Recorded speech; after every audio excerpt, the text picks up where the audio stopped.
چی می‌خوای بزنی؟ نه درس دادن نداری که هر کی اومده بالا باید ساز بزنه.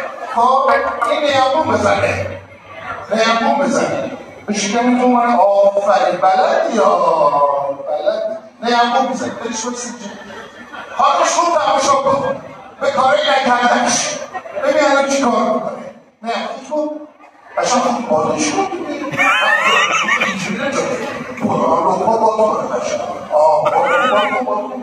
من با